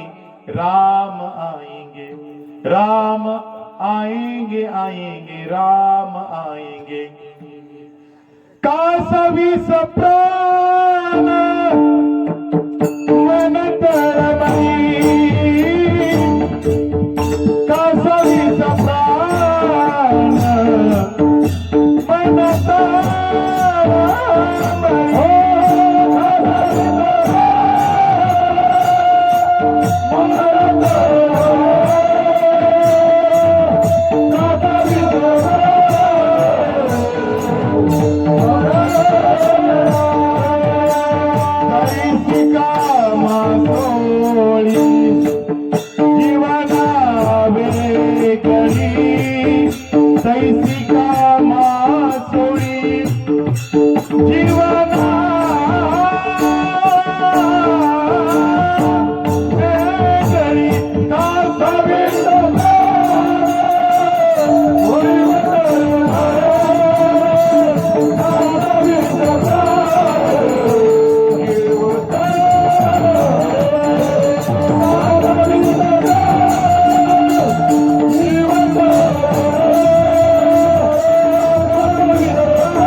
कैसी कामा सोई जीवना वेगळी, तैसी कामा सोई जीवना वेगळी, कासवी सप्राण मना तळमळी। कासवी झाला जशी मासोळी पाण्या वाचून राहू शकत नाही ना, आता एक वेळ शबरी मातेच्या अंतःकरणामध्ये अशी झाली होती, प्रभू श्रीराम तुम्ही जर दर्शन नाही ना दिलं देवा, तर आता ही भक्ती रूपी मासोळी जिवंत राहणार नाही। सगळ्यांना कथा भाग माहितीये। पुढे प्रभू श्रीराम आले, दर्शन दिलं, तिने जे शबरी के बेर सगळी बोरं खाली, पुढे सगळा कार्यभाग पुढे पंपा सरोवर भगवान परमात्मा निघून गेले। याचा एकच अर्थ आहे, जाणे भक्तीचा जिव्हाळा तोची दैवाचा पुतळा, अनेक नाही माझे मना ओका पंडित शाना विठोबार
पुतळा अनेक नाही माझे मना हो का पंडित शहाणा. एक 10 मिनिटे आपल्या हातामध्ये आहेत 10 वाजण्याकरता. भक्तीमध्ये प्रेम कसं असलं पाहिजे, किती समर्थ प्रेम असलं पाहिजे, प्रत्येक क्षणाला प्रत्येक्षण वर्धमान कसं प्रेम असलं पाहिजे, निमित्ताशिवाय कसं प्रेम असलं पाहिजे याची 2 उदाहरणं आपण पाहिली आहेत. मीरेचं उदाहरण घ्या, ध्रुव बाळाचं उदाहरण घ्या. 5 वर्षामध्ये ध्रुव बाळाने 5 महिन्याची साधना केली. पहिल्या महिन्यामध्ये ध्रुव बाळाने 3 दिवसाने पाणी प्यायचं, दुसऱ्या महिन्यामध्ये 3 दिवसानं हवा, तिसऱ्या महिन्यामध्ये हवा पाणी बंद, चौथ्या 5व्या महिन्यामध्ये एका पायावर. पण प्रेम कमी होऊन दिलं नाही, भगवत नामचिंतन वाढवलं. परिणामी भगवान विष्णू सत्यनारायण भगवंताला यावं लागलं आणि भगवान परमात्म्याला आढळ ब्रह्मपद द्यावं लागलं ध्रुवाला. भक्त प्रल्हादावर नानाविध स्वरूपाची संकट आली, पण भक्त प्रल्हादाने नामस्मरण सोडलं नाही, भगवान परमात्म्याच्या नामातला जिव्हाळा सोडला नाही. थोडासा आणखीन जिव्हाळा शब्दाचा एक अर्थ सांगतो आणि मात्र आपण समारोप करूया. जिव्हाळा, आता डोंगरदऱ्यांमध्ये तुम्ही आहात सगळे, ऐका. जिव्हाळा आपण एखादा झरा येतो ना, झरा, तर आपण म्हणतो त्या शेतामध्ये ते वावरच म्हणता का, त्या वावरांच्या तिथे दगडीच्या काठी खूप छान पावसाळ्याचा झरा आहे असं म्हणता का तुम्ही? झरा असा धबधबा येतो. त्या झऱ्याची मंडळी 3 वैशिष्ट्य. एक तर जोपर्यंत पाऊस आहे तू पण वाजवायचा शेवटी, जोपर्यंत तो झरा आहे तोपर्यंत ऐका, तो अखंड वाहतो. बोला कसा वाहतो, बोला ना कसा वाहतो? अखंड वाहतो का स्टॉप करतो? एकदा पावसात सुरू झालं तो म्हणतो का तर आज 3 ते 5च पाणी येईल फक्त झऱ्याला, नंतर उद्या पहाटे येईल? अरे अखंड वाहतो की नाही जोपर्यंत वर्ण बर. तो अखंड वाहतो, दगडांमध्ये येत असतो म्हणून तो स्वच्छ असतो आणि तो शीतल असतो, बरोबर ना? मग ऐका, तुम्ही मी सुद्धा माळकरी बनलो, हबप झालोय, धोत्र नेसलीत आपण, या वारकरी बनलोय आपण, बरोबर? आपण पारमार्थिक झालो, आध्यात्मिक झालोय, तर आपल्या सुद्धा जीवनामध्ये जिव्हाळा असला पाहिजे झऱ्यासारखा. म्हणजे काय, आपली सुद्धा भक्ती अखंड असली पाहिजे. अखंड अखंडेना जीवा रामकृष्ण नारायण, अखंड भक्ती झाली पाहिजे. दुसरी गोष्ट, आपली भक्ती ही स्वच्छ झाली पाहिजे. प्रौगांड नकोय, लोकांना दाखवण्याकरता नकोय, बरोबर आहे? काहीतरी आंतरिक साधना आपल्याकडनं झाली पाहिजे. भक्ती शुद्ध असली पाहिजे, दिखाव्याची नको, लोकांना सांगण्यासारखी नको, फक्त दिखावा आपल्या भक्तीमध्ये नको, तर अंतकरणातून अंतरंगापर्यंत जाणारी आपली भक्ती असली पाहिजे, इतकी स्वच्छ असली पाहिजे. आणि तिसरं आहे, आपली भक्ती ही शांत असली पाहिजे. शांत, बरोबर की नाही? बऱ्याच वेळा वारकरी मंडळी, शक्यतो पाया पडतो जरा, कोणाचा अपमान करायचा नाही, म्हातारी मंडळी अशी नवीन बालका आली, थोडी समचुकली, थोडा कणस्वर राहिला, थोडं बेसूर झालं, हे झालं, ते टाळ चुकला तर त्यांच्यावर खूप मोठ्याने खवळतात, रागवतात. अरे कशाला? आतापर्यंत तुम्ही जी भक्ती साधना अभंगाला गायलं हे रूपे का ते? नाही. तुम्ही या बालकांना जवळ करा. बाळ, या वयामध्ये तू निर्णय घेतला ना, खूप कौतुक आहे तुझ्या. आईबापांना कोटी कोटी धन्यवाद. चुकू दे, उद्या चुकशील, परवा चुकशील, शाळेच्या नादामध्ये हा नाद सोडू नकोस हा. असं तुम्ही त्यांना शक्ती दिली पाहिजे, विश्वास दाखवला पाहिजे. ऐका, आता तुम्हाला ही 14 लोक दिसत आहेत ना, असा विश्वास दाखवला तर अशा डोंगरदऱ्यामध्ये 1400 टाळकरी युवक दिसतील. लक्षामध्ये फक्त तुम्ही त्यांच्यावर प्रेम केलं पाहिजे, हा आत्मविश्वास दाखवला पाहिजे. भक्तीमध्ये आपण शांत पाहिजे, उग्र नकोय, क्रोधी नकोय. महाराजाला आले आल्या पाणी नाही दिलं म्हणून महाराजांनी लगेच तापायला नकोय, क्रोधी व्हायला नकोय. मला विचारू नाही, मला पोचलं नाही, मला बसलं नाही, मला धरलं नाही, अशी क्रोधी काही कामाची नाही. आणि जनरली आपण भक्तीमध्ये परावृत्त झालो का आपले खवळली या कामक्रोधी, अंगे भरती आदी व्याधी, हे कामक्रोध खवळतात. कारण ते म्हणतात मला सोडून चालला माझं गिराईक, त्यामुळे ते आपल्याला ऐका प्रवृष्ट होत असतात. पण एक नाम चिंतनानं, शुद्ध आणि अखंड जिव्हाळ्याच्या भक्तीनं आपण त्या काम क्रोधांना, तुकामाने देह भरेला विठ्ठले आणि काम क्रोध घरे नेते. आता 2 चरण राहिली, त्या 2 चरणांमध्ये एक तर आहे शुद्ध कोण आणि दास्यत्व कोणाचं व्हायचं. याकरता तुम्हाला थोडा इतिहासातला मी दाखला देतो. कशाला देतो? उद्या योग आहे, कोण शिवजयंती पण आहे, तर इतिहासातला दाखला देतो. तो दाखला, ती पात्र, खरा घडलेला इतिहास आपल्याला हे सांगून जातो का मानवी जीवनामध्ये आपण दास्यत्व कुणाचं स्वीकारायचंय आणि आपल्या मानवी जीवनामध्ये किती शुद्ध भक्ती असली पाहिजे याचं पराद्योतक म्हणजे उरलेली 2 चरण. विठ्ठल विठ्ठल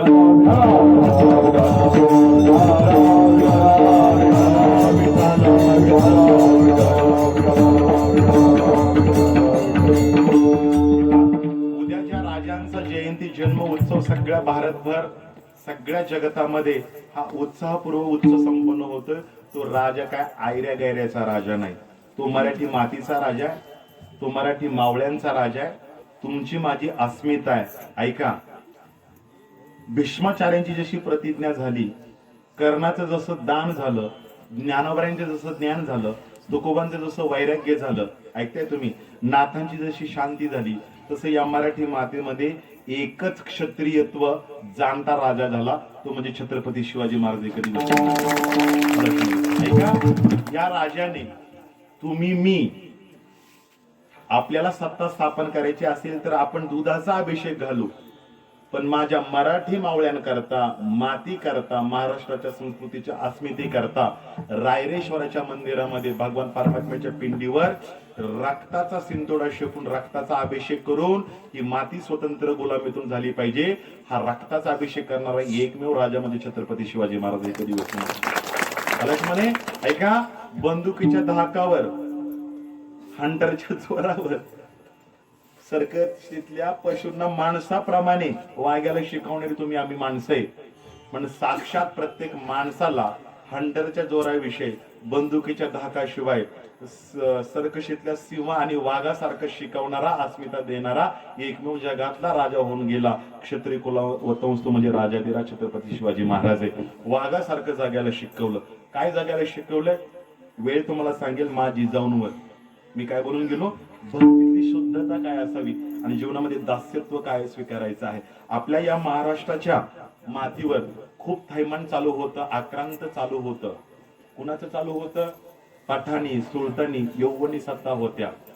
अहमदनगरची निजामशाही होती, विजापूरची आदिलशाही होती, दिल्ली आग्र्याची मुघलशाही होती, खाली हैदराबादची कुतुबशाही होती, पुन्हा डच होते, पोर्तुगीज होते, सगळे आक्रांत आले होते. म्लेंछ लोक होते, सगळ्या म्लेंछ लोकांचा हा कार्यविस्तार होता. इथे मंदिरांचे कळस उडवले जात होते, गायींची कत्तल केली जात होते, आई बहिणीची अब्रू लुटली जात होती. इथली माती सुद्धा स्वतंत्र नव्हती. माझ्या माणसाला, आई बहिणीला देव, देवळातली देवस्थानं, आई भगिनी माता, माझी माणसं मावळे शुद्ध झाले पाहिजे, भक्तीच्या प्रेमामधून ते शुद्ध झाले पाहिजे. याकरता राजांचा अथक परिश्रम.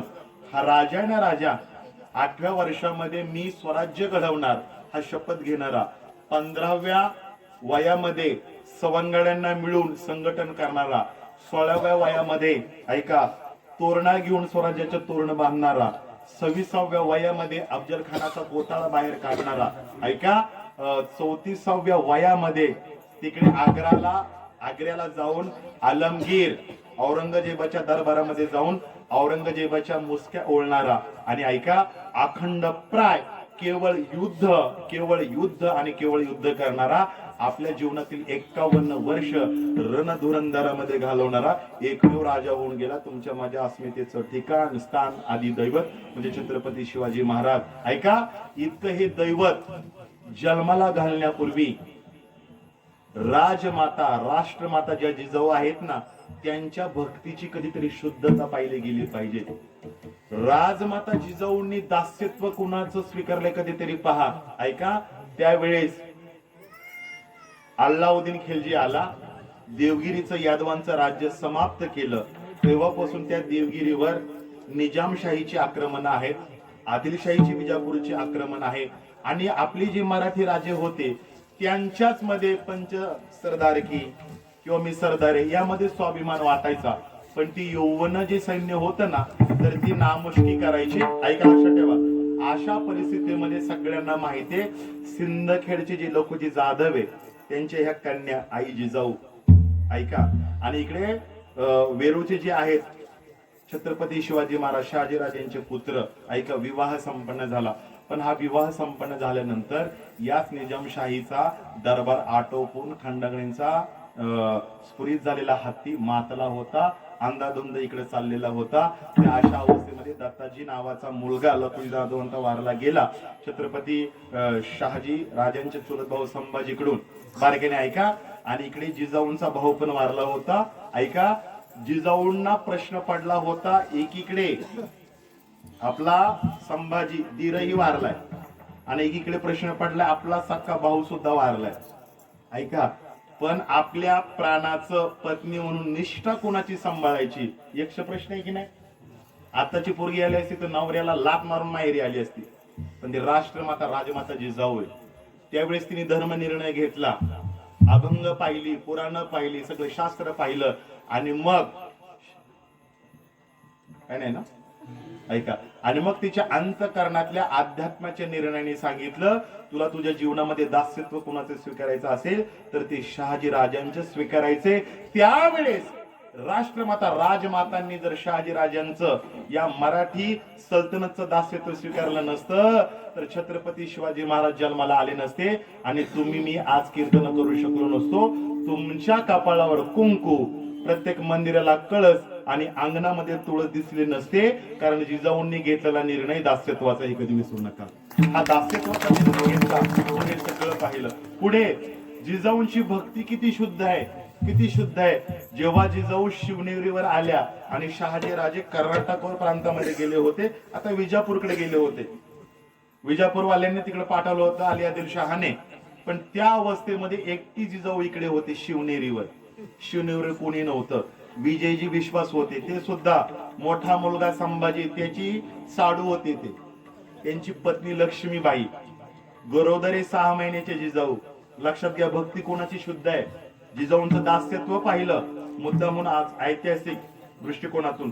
आता भक्ती किती शुद्ध आहे जिजाऊंची, काय शुद्ध आहे. ऐका, जिजाऊ व दिल्ली दरवाजाच्या पाठीमागच्या बाजूला ऐका आपल्या महालामध्ये राहत आहेत, पण एवढ्या काही पायऱ्या उतरून दररोज शिवाई देवीच्या दर्शनाला यायचे, किंचाळ्याखाली ऐकायला यायच्या, कारण यौवने यायची, तरुण ना बालिक मुलींना घेऊन जायचे जलालखान्यामध्ये. लक्ष्मीबाई सांगायची, जिजाऊ ह्या किंचाळ्या ऐकायला येत आहेत ना, या किंचाळ्यांची आम्हाला आता सवय लागली. यौवनी ही आक्रांत किती छळ करतायत, काय करतायत आपल्या सत्तेचं, आपल्या मराठी माणसाचं. आणि म्हणून शिवाई देवीला ऐका, भक्ती किती शुद्ध असली पाहिजे.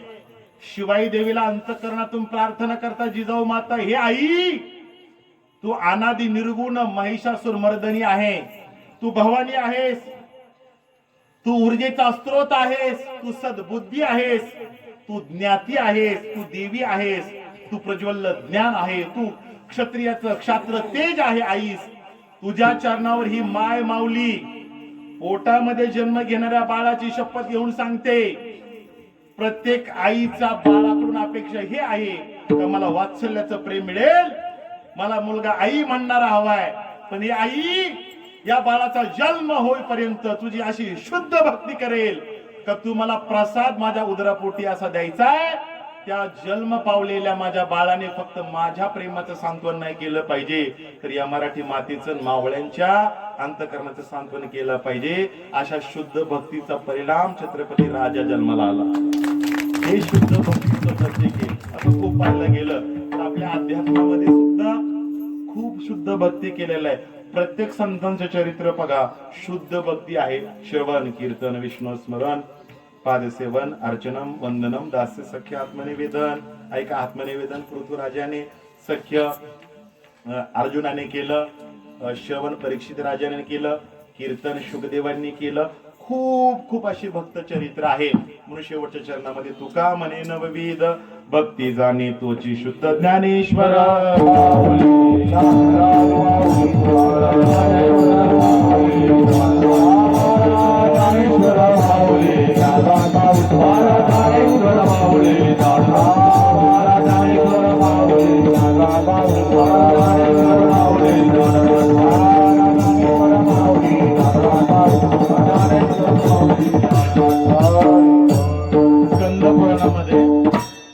एका मिनिटामध्ये स्कंद पुराणामध्ये एक तुंगध्वज नावाचा राजा होता, शिकारी करता गेला. तिथे सामान्य भिल्ल माणसाने सत्यनारायणाची महापूजा केली आणि त्याला वाटलं मी राजा आहे, अरण्यात गेलोय, विष नको म्हणून प्रसाद नाकारला.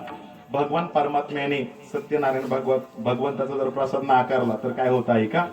या तुंगध्वज राजाची राजसत्ता गेली, दुष्काळ पडला, प्रजा राजा म्हणायची विसरली, दुःख आलं, दारिद्र्यता आली, ऐका वृद्धत्व आलं, शेवटी पुन्हा उपासना केली.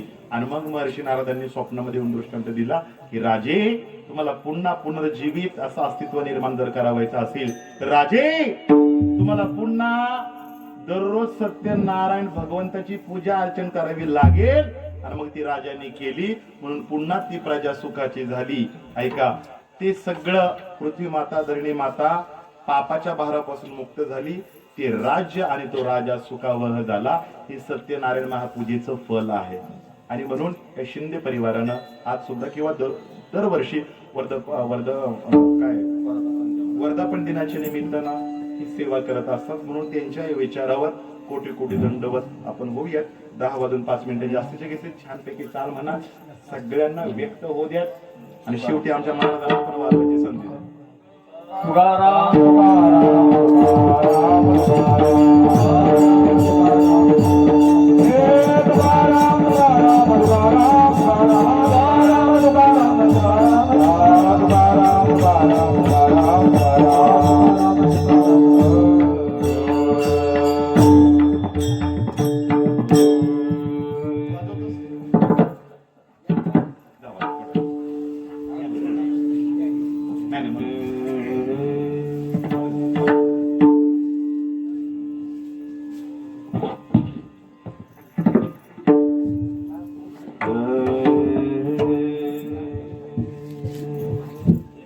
आवाज फुल द्या, एकदम सुंदर आहे, फुल द्या त्यांना.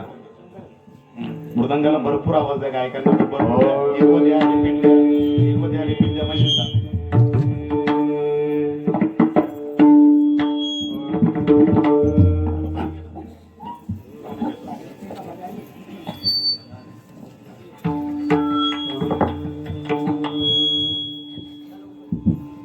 तुका म्हणे नवविधा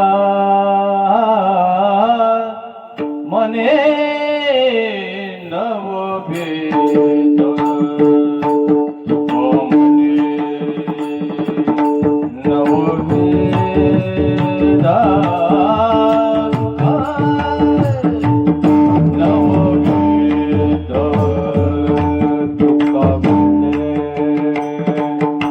नवभेद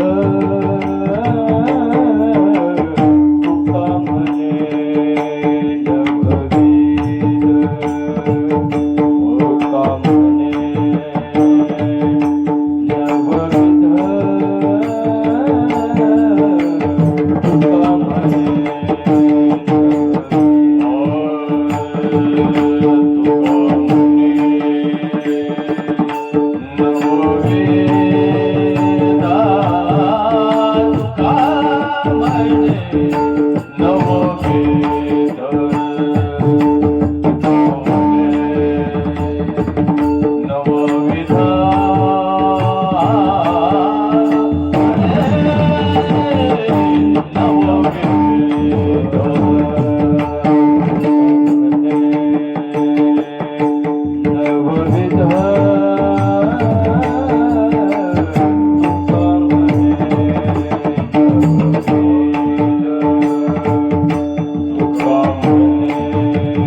नमः